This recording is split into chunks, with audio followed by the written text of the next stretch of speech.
A realist can answer given, problems, given questions that another type of artist couldn't. For example, if you're an abstract expressionist, when you're only saying something about yourself, and it may not be very interesting.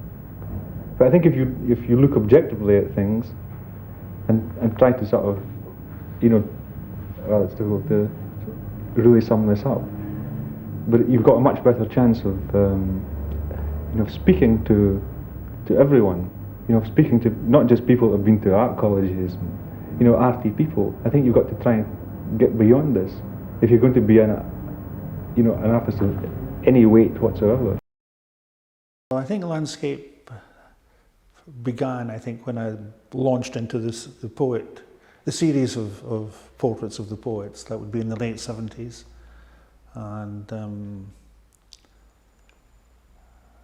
it just happened, I think. I started with MacDiarmid, and there was a huge juxtaposition of various landscapes in the MacDiarmid painting of Shetland, of the Bort of Langham, so there was I don't know, it just seemed to be such a, it seemed to be a necessary thing to have in the portrait of MacDiarmid, in the big painting of MacDiarmid's life, as it were. That had to take in Shetland, it had to take in Langham. They were essentials. I'm not quite sure if bigger was in that particular painting, but it was there in spirit. I remember a friend in London, when he was looking at the portraits of the poets, saying, "They're all in landscapes," he said. He said, in great surprise. I said, well, they are actually all in landscape. There's Sorley on Skye, there's Mackay Brown up in Orkney, there's Ian Crichton Smith in Oban, but looking back to Lewis. So even in a way, McCaig, I could easily have painted him on Harris or on, up in Lochinver, because the connections with the land are all there. They're so important. So that really got me taking landscape, probably for the very first time. That got me taking it really quite seriously. As something that had meaning and would give the painting meaning.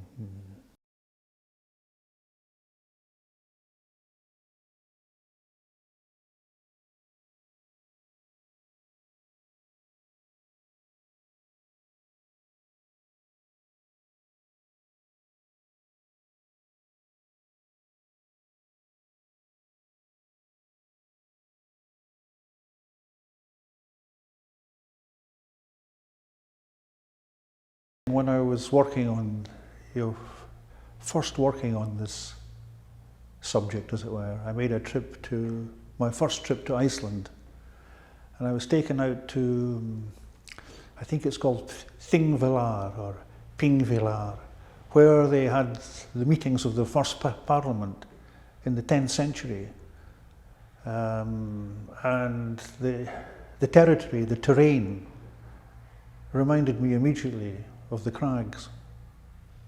It's sitting on one of those great above one of those great tectonic plates, and it's created a kind of rocky formation, vast, huge, which was absolutely almost identical to the crags, and this is where they would meet all these centuries ago to try and establish some kind of, well, not exactly a democracy, but a step towards that.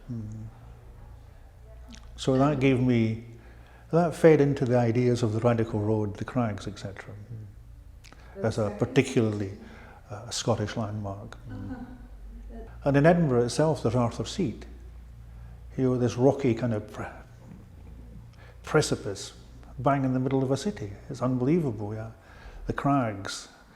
And it was an old friend of mine called George Garston, writer and painter. He said, look, he was a Couthie character. He worked in the shipyards before he came to art college with me. And he said, Sandy, he says, there's no point just painting a bonny landscape. He says, that's no good at all. He says, there's got to be more in it than that. And he drew my attention to the Radical Road. and what it meant in terms of that revolutionary kind of fervour that existed among Scottish intellectuals at that, at the beginning of the 19th century. And I thought, well, yeah, I did a lot of drawings of Arthur's Seat. It's a great subject, it's a great rock, it suits me perfectly, but this Radical Road, that gives it that extra dimension. And it nails it as something particularly and utterly kind of important, as you say, in a view of radicalism, from the French Revolution onwards.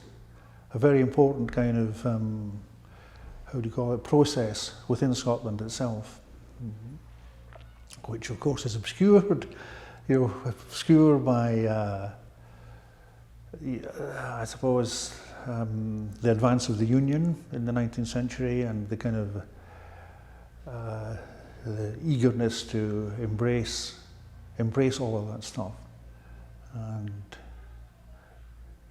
with the result that everything that was important, as it were, in Scotland is forgotten or put on the deliberately forgotten, in fact, in many ways. So I think, echoing Picasso, I mean, the paintbrush is it's a weapon.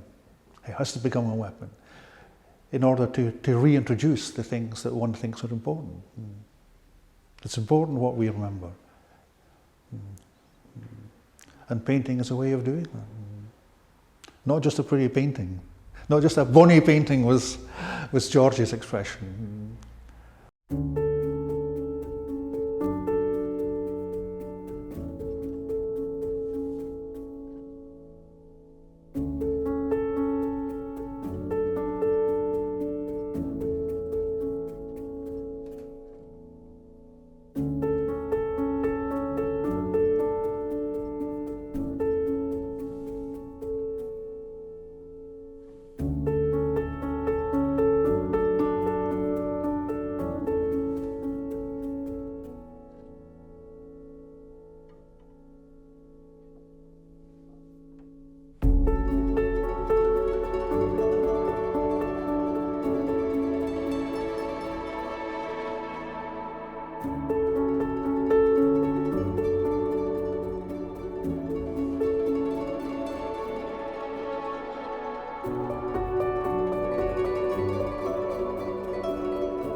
I feel quite,